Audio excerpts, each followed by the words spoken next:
You're going to start working on this? Okay. Want to get started? Yeah, because I'm not looking for work. Okay. I don't want to hear You want to it? Sure, thank you.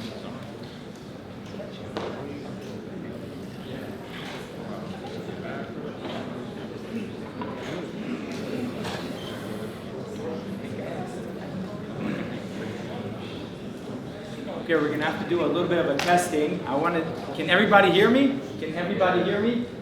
No. In the back? Yes? No? A little bit? I have to raise my voice to that extent? Okay. I'm not much of a screamer, so I'll do my best until, he's going to figure it out. B'ezrat Hashem, but I'll try to do my best to make sure everybody hears it. There's actually a really interesting story about this.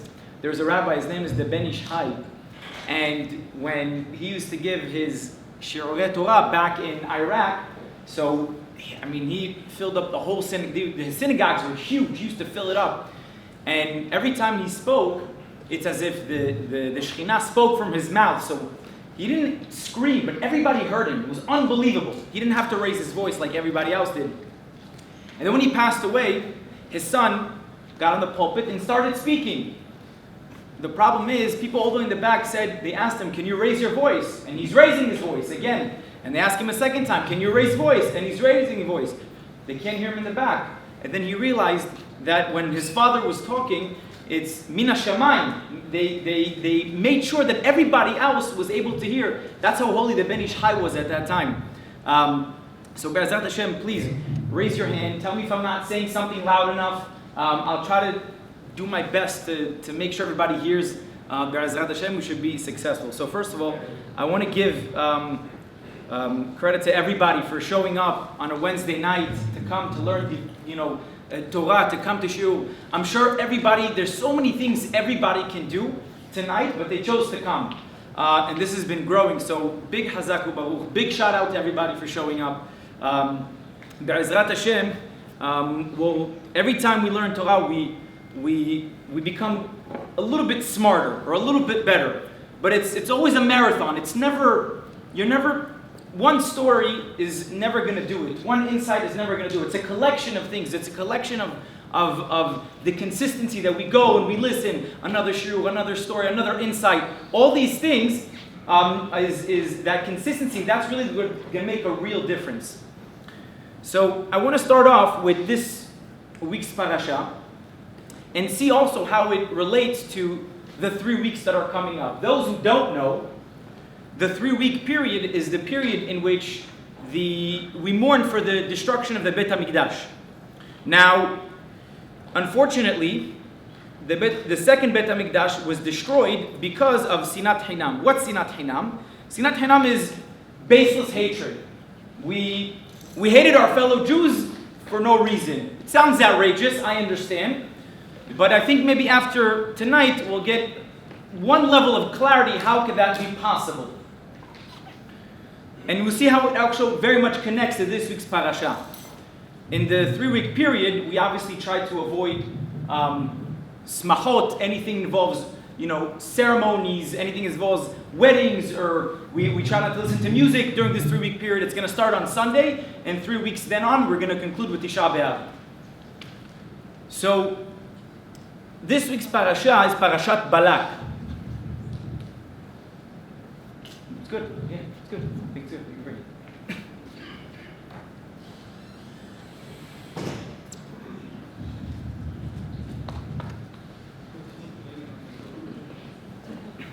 Check. Better? A little better? I feel like I started to scream with the microphone. Okay. It is what it is. Okay. So, Parashat Balak is a... No. Turn it on and off. Bob, turn it on and off. Huh? Turn it on and off. Better? No. Does it work? Okay, fine. Anyway. So basically, Parashat Balak begins with a king. And his name is Balak. Now, Balak, he has heard the success of the Jewish people coming out of Mitzrayim. We have essentially defeated the two most powerful kings, Sihon and Og. Now these two kings were essentially the protector of the kingdom of Balak. And what's fascinating, after we defeated them, Balak realized, I'm in trouble. He felt like the Jewish people, you guys have heard this before, have imperialistic ambitions. They're colonizers. Probably heard this a lot on social media, all this nonsense, right? And he says, well, if the two strongest militaries of Sihon and Og could just imagine a nation coming out of Egypt with slave mentality, are able to take on one of the two superpowers, essentially, like China and Russia, and defeating them. That's like unheard of. Balak realized, I relied on them for protection. I can't, what do I do? So he's decided, I can't really fight them, so I need to go a different route. So he hired someone by the name of Bilam. Bilam was unique in that the rabbis tell us he had the ability, he knew the moment, the split second, the moment in which he knew when God is upset, and if he uttered a word, he said something that would catch God's wrath, and that word at the same time, he can curse, and that could be the end of somebody's life. So he knew very well how to curse people. That was his specialty. So Balak said, the Jews, their power is in their speech, their power is in their mouth, meaning prayer and how we talk and learning. He says, I got to hire somebody who's going to be the antidote, which is Bilam, so he can curse them. Now, if we analyze Balak's perspective here for a second, something is not clear according to Rashi. Rashi says that Balak hated the Jewish people, and that's why he hired Bilam. But it's not clear. How do you know he hated the Jewish people? If we're fair to Balak's perspective, if someone comes on and begins to conquer a country and another country and defeats the most powerful people, I think all of us would want to engage in self-defense. So he said, look, I got to hire somebody that I have a shot at actually defeating the Jewish people, so let me hire Bilam. But Rashi tells us that his motive wasn't self-defense. It was hatred. How do we know that it was hatred? And that's what I want to talk about today. So, the rabbis tell us the following. What was Bilam's plan? Let me tell you what initially Balak wanted from Bilam, and let me tell you what happened. Balak said, I need you to curse the Jewish people. Bilam, on the same time, he understood that he can't do whatever he wants because he's in close contact with God. God does reveal himself to him, to Bilam. He has a sense of connection to Bilam. And he tells him, you can't curse the Jewish people. So he tells Balak, I'm sorry, I can't do it. But he anyways goes to Balak's kingdom, and at the end, instead of cursing them, he blesses them. So almost as if his curses turned into blessings. That didn't happen once, that happened twice. Now Balak is furious. He's very upset. He says, I hired you to curse them, and you end up blessing them. Last year we spoke about this. We were in the other space, and we actually said, the insight there, we said that sometimes the biggest curse that a person can have is having too many blessings, not knowing how to handle our blessings. Sometimes that's what we said last year. Now we're going to talk about something else. So Bilam said, I can't, God made me bless them. But he had one more trick up his sleeve. And he says, look, there's one thing that God hates, or at least from their perspective, the God of the Jewish people. He hates idolatry. He hates adultery. That's one thing God cannot stand. So Bilam devised a plan. He says, listen, all the women of the Moavim and the Midianim, what I want you to do is send them over to the Jewish people. They devised a plan. They created a marketplace where they're able to draw them in. They sent beautiful women. They're able to draw the men in. And the men, as a result, fell for that trap. engaged in forbidden relationships. And part of the plan was right before they're about to engage in the forbidden relationships, they had to commit idolatry as well. They had to engage in a very repulsive kind of idolatry that I don't want to get into right now at the moment. And they succeeded. They were able to provoke God's wrath, and as a result, 24,000 died.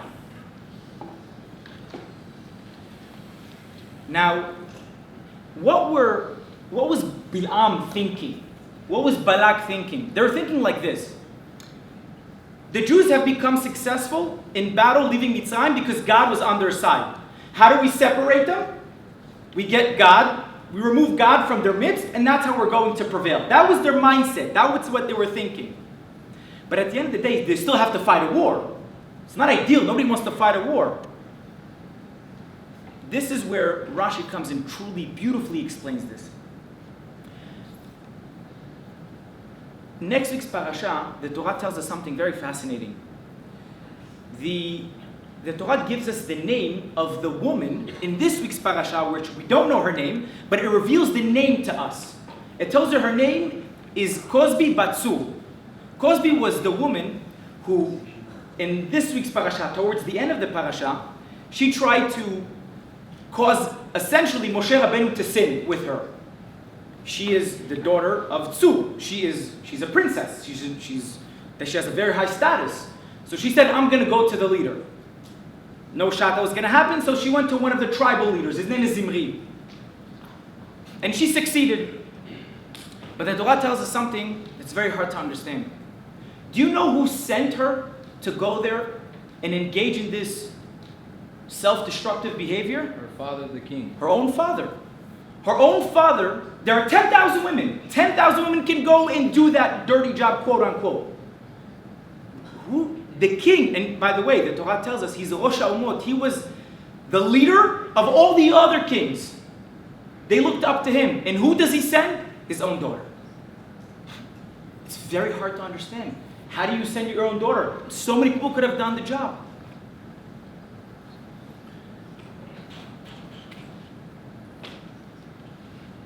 ברוך אתה אדוני, אלוהינו מלך העולם שהכל נהיה.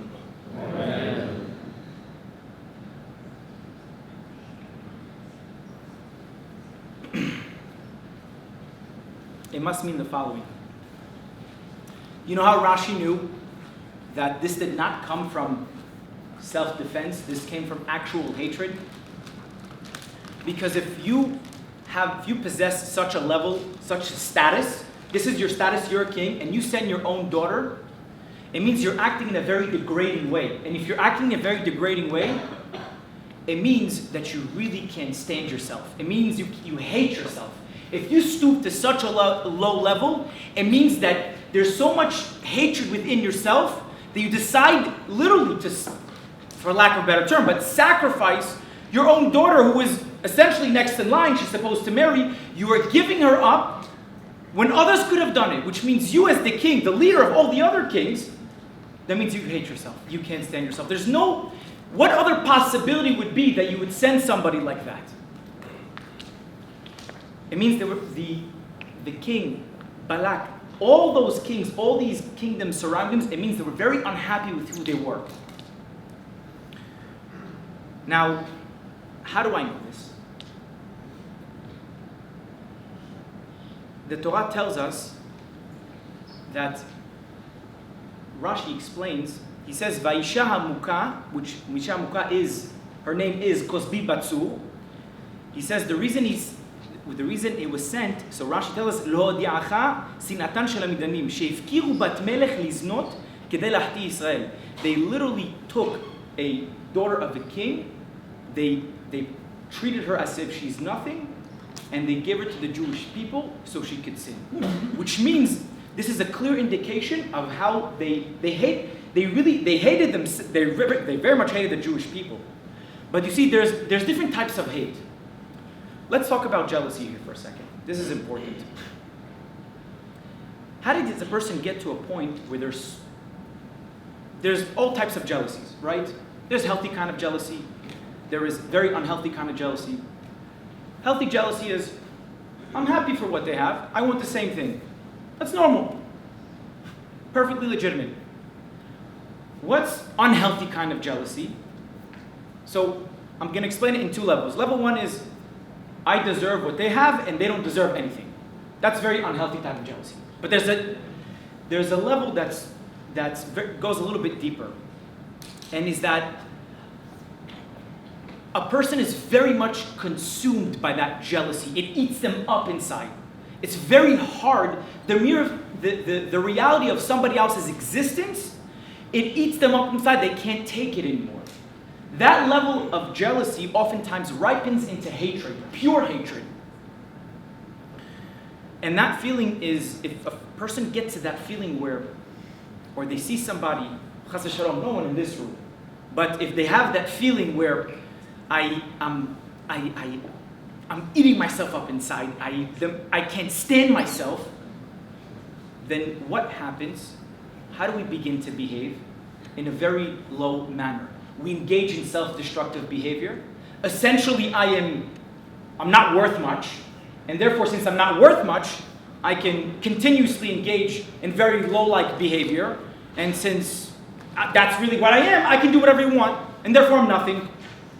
That type of mindset, that type of psychology is so destructive, and it only comes from the perspective of how someone feels about themselves.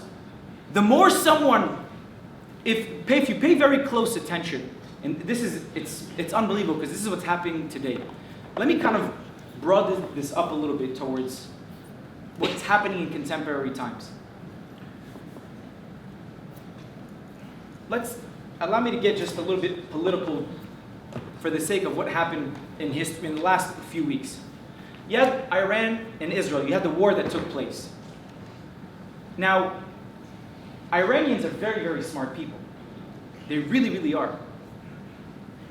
And you sit there and you wonder, it's a 90 million population in size, intelligent people, very capable, very competent, and for the last 30 to 40 years, because they have this inexplicable level of hatred towards the Jewish people, they spend their time, their resources for 40 years trying to destroy us. Trying to look good on paper, and then we came in and they ended up being essentially destroyed and humiliated. But they took those 30, 40 years because of the hatred they possessed towards us, and they wasted it on nothing. That level of hatred is so detrimental that now on the world stage, they're a joke. I'll give you another example. You have the whole Israeli and Palestinian conflict. And you sit there and you have two neighbors. We're neighbors. One side is growing, developing, building, creating. What's the other side doing? Constantly staying in the same place. Why? Because what are they driven by? Pure hatred and ideology. Not all, but that's what they're raised with. That the mere fact that the Jew, by the way, this is a clear example for everybody to know. Saying, oh, Jews love money, Jews are, have big noses, whatever it is. That type of these racial statements, I'm less concerned with. You know what I'm more concerned with? And this is real anti-Semitism. Real anti-Semitism means, check, good? All right. Real anti-Semitism means that if the Jew exists, I cannot exist. If the Jew is present in this world, I cannot exist. He is the source of all my troubles. He's the source of all my failures. That is the real definition of anti-Semitism. Which means someone is willing to sacrifice themselves. They're willing to engage in the lowest level of behavior just because someone else's reality and existence has prevented their progress in life. Sounds like a Hitler-like approach, obviously. That we have to get rid of the Jew, essentially. This is exactly the problem that they had here. That hatred was so deep, it ran so deep that they couldn't They couldn't stand themselves. Which leads me to the next point.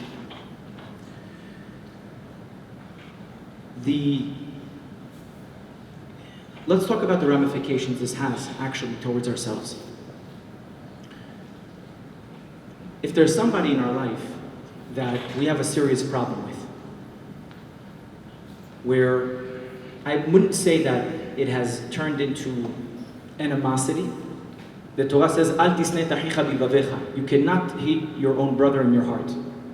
But if there's someone that's a real problem, we have a real problem with somebody, and thinking of them, maybe of what they did to us, which very much could have been wrong, it consumes us on a regular basis. And since this consumes us on a regular basis, it's very hard for us to make progress and to move on. One of the beautiful things about the Jewish nation is no matter what we go through, we always move on. We're good at complaining. We have issues. Everyone has issues, especially the speaker. But at the end of the day, if we're not able to move forward and we're entrenched in that animosity and hatred, it just means that there's a bigger problem. And you know what that bigger problem is? There's an aspect of ourselves that we can't stand. Do you know what happens when there's a part of yourself that you can't stand, that you hate? Do you know how badly that affects you? If you want to meet somebody, you want to get married. My wife said this to me. It was so good. I don't want to mess this up because she said it so good. I don't want to make this mistake. And she said that if a person doesn't accept themselves with their own flaws, how do you expect to accept someone else in your own heart? If you can accept yourself, how can you accept someone else in your own heart? You can have a very hard time. If our focus is, and a part of the problem is that we always focus on what we don't do. We tend to focus on the negative aspects of who we are. And it's actually quite fascinating because we have a Mishnah. We have Mishnah in Avot. And it says that there are three qualities. I'm not going to get into all of them. But there are three qualities that we have, right? That if you are the student of Avraham Avinu, who do we come from? From Avraham, obviously, right? What are the qualities Avraham Avinu had? One of them was Ayin Tova, a good eye. And you know what the Mishnah said? If you have a good eye, it must mean you are a student of Avraham Avinu. But if you have a bad eye, an Ayin Ra'ah, not Ayin Ra that we're all scared from, but like literally an Ayin Ra, where you just look for the bad, then you're a student of Bil'am. That's what the Mishnah says. You're a student of the very person that was hired to curse the Jewish people. Which comes out that we have a problem with certain aspects of who we are. It's normal. It's okay. The problem is we have to find a way to deal with it. So oftentimes, how do people deal with it? They sometimes other people's existence reminds them of their failures or their inadequacy. And so if that's the case, I have to find a way to take out my anger and my feelings. I have to justify it because sometimes someone can remind us of of what we have not accomplished. Sometimes parents could do that. But they come from a good place. They want us to do well. They want to empower us, right? But this is where it's so important. The Jewish people themselves, with all their flaws, one thing that has always set us apart is how do we look at things? What's our perception? Do we look for the negative aspect of things or for the positive aspect of things? At the end of the day, there's so much bad out there. And I think this generation more than ever, we have to find all the good things that we are doing. There's a concept called sur mera ve'aseh tov. What's sur mera ve'aseh tov? It means you have to stop doing all the bad things, and then you can do all the good things. So, for example, a person needs to stop sinning. Let's say a person doesn't keep kosher. So first, you have to keep kosher, And then you can do Kiddush on Shabbat. An example. Maybe that has some relevance 300-400 years ago, but today it's exactly the opposite. Today, the way you're gonna come to keeping kosher is if you do Kiddush. Today, you have to focus on all the positive things on a regular basis and focus on all your wins and not your losses. The biggest challenge is that there's a rabbi, his name, let me say this, his name is the Magid Mimezrich. He says, it's one of the Chassidut, he says, Me'at min ha'or dohek hamon min ha'choshech, which means a little bit of light will expel a lot of darkness. That means that the way we can refrain from the negative perception, from looking negatively into ourselves, is focusing on the good that we do. If you really struggle with yourself, then you can start with your fellow Jew. Can I look at somebody else and find the good in them? The more you practice doing that, the better you will get at looking positively at yourself. Because if you don't do that, you're going to walk around feeling very bitter. Because unfortunately, there's so much pressure to succeed. Everybody has people have their own definition of success, right? Every girl wants to get married to the right person. Every guy wants to get married to the right woman. At the very least, have bracha in their parnasa. Have a blessing with their money. They want to have they want to have a job where they're proud of, where they're making money, where they have a sense where they're able to produce something. They feel good with what they are. Everybody wants that. But let me ask you a question. If you want to, how could you get to that? If deep down inside you have serious issues you haven't worked out with yourself, and you don't have to work all of them, but you're going to meet somebody, the other side is going to sense something's off. I'm sure some of you have met people where they exude light. Their energy is so high, it's so infectious. You enjoy being in their presence. They have their problems too, but I walked once into a rabbi's home. His name is Arav Zilberstein, and I walked in. I was in the area and I wanted to meet him. He wrote a lot of books. He's very famous in Israel. He's brilliant. As soon as I walked in, I saw a halo around his face. I saw so much light. And I'm telling you, it wasn't because, it could contribute to the fact that he's super righteous, but he couldn't stop smiling. He was just smiling all the time. And he is one of the chief rabbis that people go to for medical advice in relation to halakha, Jewish law. Sometimes they can overlap. He's the head rabbi. Do you know how many sad stories he hears? How many difficult things he hears? People don't know this, but oftentimes, but big rabbis that they have, people are waiting for them. I don't know how they do it. I have no idea. Because the amount of sad stories they hear, I don't know how they don't fall into depression. It's very, very difficult. But I see him, and he's beaming. He's radiating from his face. And I walked out of there just smiling. He didn't even say anything to me. It wasn't like, I couldn't, it was so infectious. It would be unbelievable to reach that level, of course, but if we don't learn to accept the flaws that we have and the problems and understand, okay, it's a problem. Everybody has issues. It's all good. But we have to focus on the good because we have a lot, the mere fact that you are present here, it means you have a lot to offer. It means you are very significant. Maybe you haven't figured it out, but your presence is extremely significant to God's plan. In fact, it's so significant that He brought you here, so without you, the plan would be very difficult for God to complete. Which means, when it comes to who we are and our own struggles, it's normal to feel jealousy. It's normal to be unhappy with our level of production. All that is fair game. But if this becomes the very thing that consumes us, it's going to spill out onto other people around us. And the more I'm unhappy, the more I get to a point where this person, I can't stand this person. You know what he did to me? A lot of times people are justified for having negative feelings towards somebody else. Very much justified. But let me ask you a question. What are you going to do about it?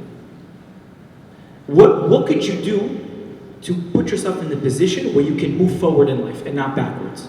What can you do? Because at the end of the day, the most valuable thing we have is time. Time is what's going to help us get to the goals that we want to get in life. So if I sit there and I'm consumed with hatred, and it's not just regular hatred, it's something that consumes inside and it eats me up inside, how in the world can I make progress in different things? In fact, this is the area where this is exactly the point where we engage in very self-destructive behavior. This is also the very reason why people resort to drugs, resort to drinking, resorting to all these things that are very much and very difficult for us, because every Jew, and I honestly believe that with all my heart, every Jew feels that they can do amazing things. Every single person feels in that. I think there's probably a phase in every guy's life he's thinking he might be Mashiach.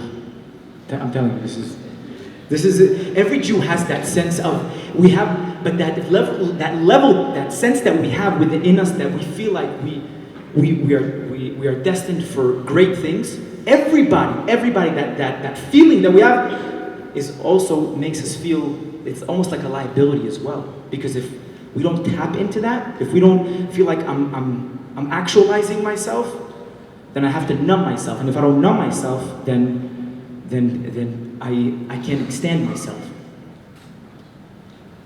You're a king. Tzur was a king. He was the leader.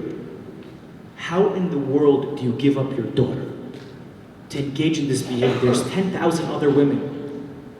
It means that the mere fact, the Jew's actual existence, he would rather do that and sacrifice her for the sake of, I cannot stand the Jewish people. And by the way, he's not the first. I want to tell you where this actually happened as well. He's not the first anti-Semite, of course. Paro, the Torah tells us, this is when we were slaves. We weren't a success story. With Tzur and Balak, at least we're a success story. Here, with Paro, we're slaves. So what does the Torah tell us? This is Parashat Shmot. The Torah says something unbelievable. It says that וכאשר יענו אותו כן ירבה וכן יפרוץ ויקוצו מפני בני ישראל. Which means the more the Jews were oppressed, the more they were able to reproduce and proliferate. And why is that? Because the Egyptians, they came to dread the Jewish people. The word vayakutsu, you know what the word vayakutsu means? Katsu b'chayehem. And the rabbis, what katsu b'chayehem, they couldn't stand them. Ve'rabotenu darshu kekutzim hayu b'einhem. We were like thorns in the eyes of the Egyptians. They saw us as actual thorns. And what's fascinating in this week's parasha is the same exact language. Because when discussing, next week's parasha, when discussing the story of Kosbi Batzur, Vayakotz Balak could not stand us. Balak, the same exact word, they could not, it's our mere existence prevented them from living the life that they wanted to live. And that is the pure definition of anti-Semitism. I'm going to finish with the following.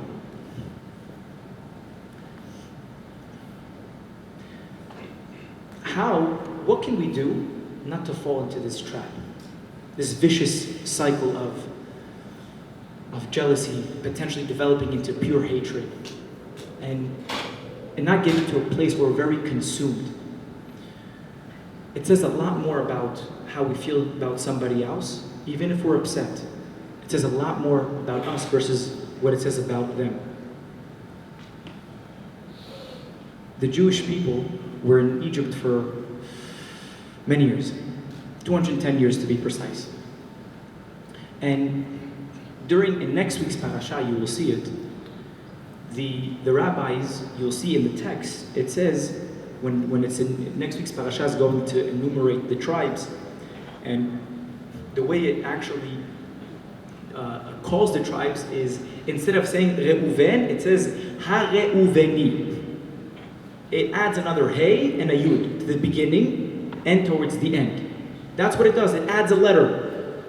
Reuven, Shimon. It does it throughout the whole next week's parasha. It does it throughout the whole enumeration of the tribes. Before it never did it. So why all of a sudden we see an extra letter Hey and a Yud at the end? So Rashi tells us something fascinating. Rashi says that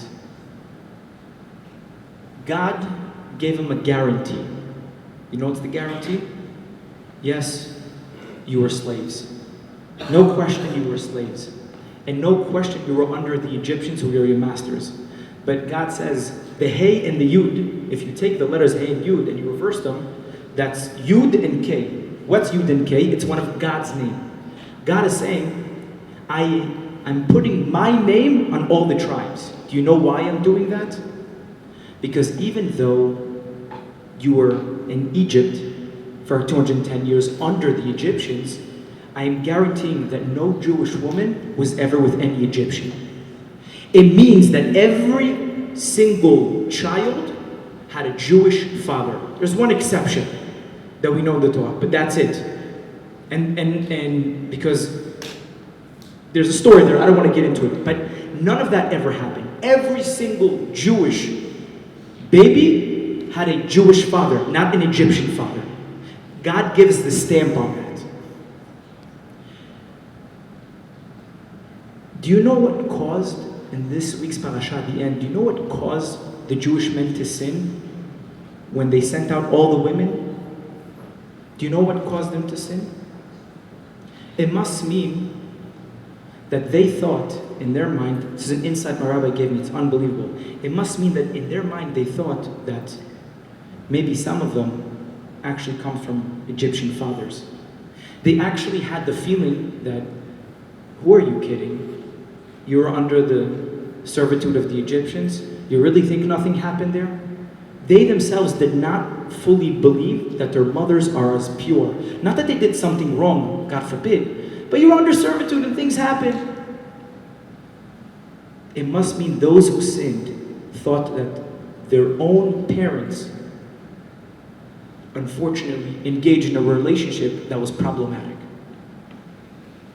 And when they thought that, that gave them the green light to do exactly the same thing.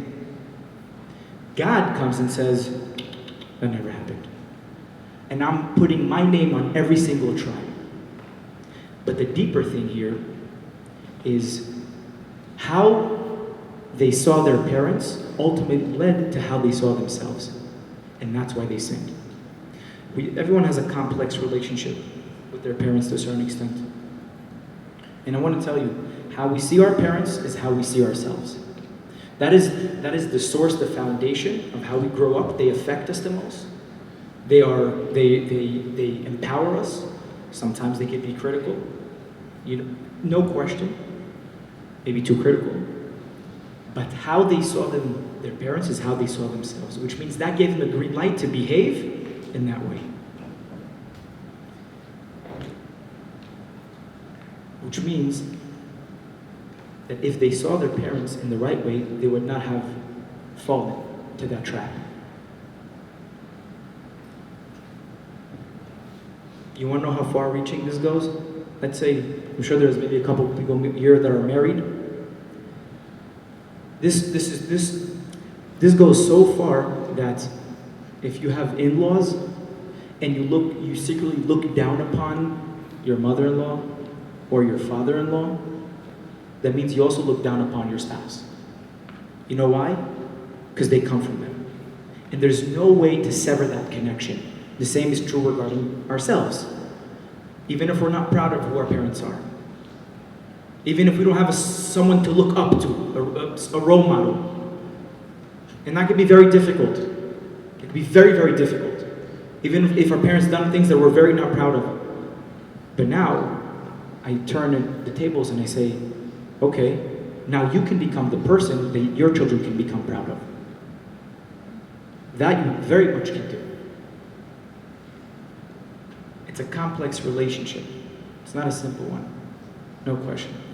But there's a midrash that says, when the soul comes down to the world, that soul actually picks its own parents.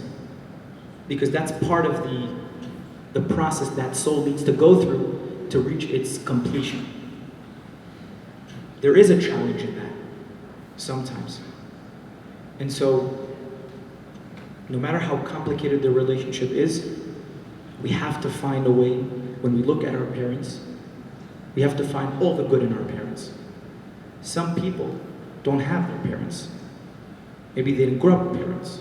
Maybe one of their parents died when they're very young. But those who do, take advantage of it. Find the good, and I promise you, when you find the good in them, you will find the good in yourself. And if you find the good in yourself, you'll also find the good in other people. Rab Nachman writes, the more you judge someone favorably, the more you'll judge yourself favorably.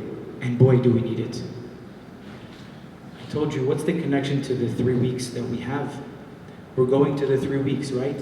Starting Sunday. The first Beit HaMikdash was destroyed, and we corrected the sin. It was the 3 cardinal sins. The second one was destroyed, and to this day we're struggling. We're getting better, but because of baseless hatred. You know how you get to baseless hatred? If you can't stand yourself, and you really hate a part of who you are, it's going to be directed towards somebody else. And sometimes the ways that are not justified. Sometimes the feelings can be valid. That's how sometimes that could be baseless hatred. That if there's an aspect of myself that I'm really struggling with, and I have to take it out on somebody else. It's not their fault. You haven't worked out those issues.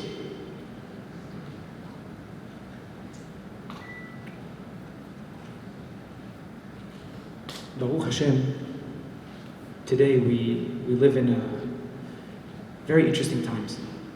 And as much as there's so much information out there, there's a lot of things that we can use for help, it seems like we're also more messed up in a way. Baruch Hashem, though, we have the Torah as the guiding principle that's been there for centuries, that the rabbis have guided us. But this is the message that I want to leave everybody with here, is everybody has their own issues, their problems. Everybody's upset, and that's fair. It's very valid. But don't be consumed by that. Because if you are, you'll take it out on somebody that reminds you of those failures. And that's sinat chinam. And not only that, it's going to affect your dating life. It's going to affect your marriage if you're married. It's going to affect your business. It's going to affect every aspect of your relationship. Remember, find the good within yourself. Find the good within your parents. Find the good within those around you. And when we do that, we'll feel a lot more empowered, a lot better. It's not perfect, but it is the antidote. It's a marathon. And with time, we're going to feel very good with ourselves. You know what happens when we feel very good with ourselves? We're happy. You know what happens when we're happy? Good things come to us. One of the greatest ways to show that you really believe in God is that you're a happy person. That's one of the greatest ways you can show that I really believe in God. Whatever comes my way, I'm happy. It's very difficult. People have different experiences. But that's one of the main ways. Are there any questions? Any questions?